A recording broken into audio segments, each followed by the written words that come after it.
आज़ादी का मतलब यह हमारा सौभाग्य है कि हमने स्वतंत्र भारत में जन्म लिया, परंतु हमारे आसपास अनेकों चुनौतियां हैं जिनका निवारण करने के बाद ही हम पूर्ण रूप से स्वतंत्रता पा सकते हैं।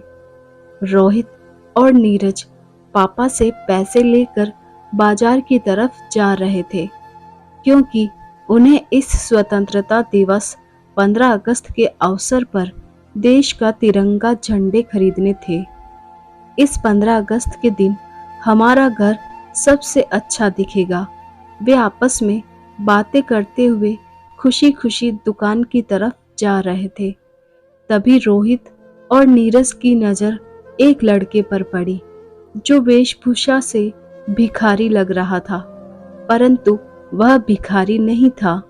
वह बाल मजदूर था और गाड़ी के वर्कशॉप में काम करता था। काम करके वह तेजी से भागा जा रहा था।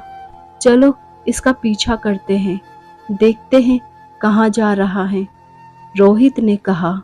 उस लड़के के हाथ में काले रंग का एक थैला था जो उसने बड़ी मजबूती से पकड़ा हुआ था। आखिर चलते चलते वह लड़का एक झोपड़ी में घुस गया।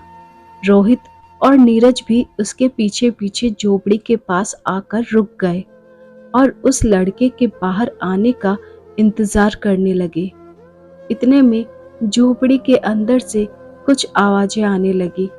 अंदर से आवाज आ रही थी, माँ देख मैं क्या लाया हूँ।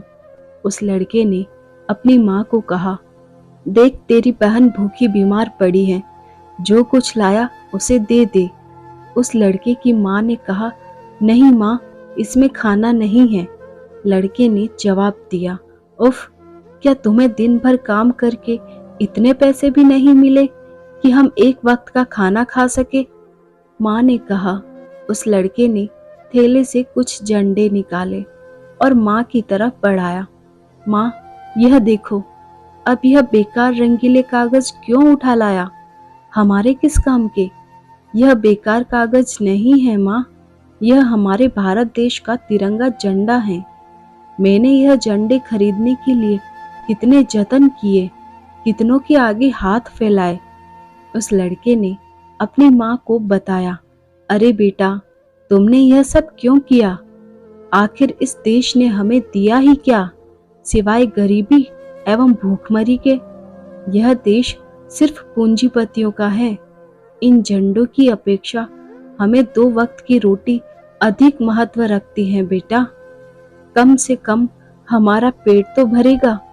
माँ ने अपने आंसुओं को पोंछते हुए कहा, माँ तुम्हें यह मालूम नहीं कि यह देश कितने बलिदानों से मिला है, कितनी जानें कुर्बान हो गई हैं।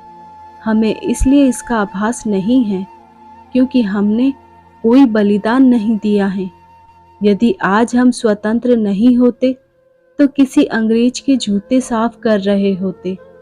खुशी इस बात की है, आज हम किसी के गुलाम तो नहीं, अपनी इच्छाओं के अनुसार तो जी रहे हैं ना। उस लड़के की बातें सुनकर उसकी माँ सर झुकाए बैठी थी। रोहित और नीरज यह सब देख रहे थे। उनकी आंखों से आंसू छलकने लगे। आज उन्हें असली आज़ादी का मतलब समझ आ गया था। सिर्फ झंडों से घर सजाकर असली आज़ादी नहीं, बल्कि किसी की मदद करना ही वास्तविक आज़ादी है।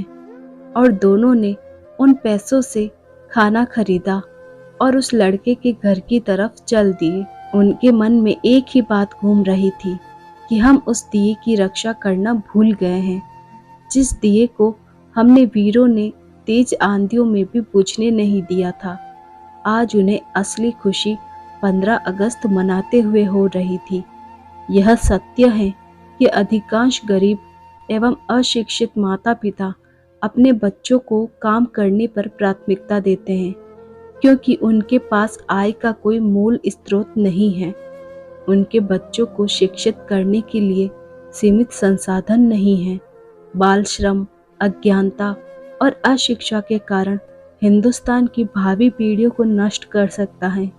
हिंदुस्तान के धनवान बुद्धिजीवियों को यह सुनिश्चित करना चाहिए कि नई पीढ़ी को इस तकनीकी दुनिया में शिक्षा के महत्व, उनके लक्ष्यों और उनके अस्तित्व के उद्देश्यों को जानना चाहिए।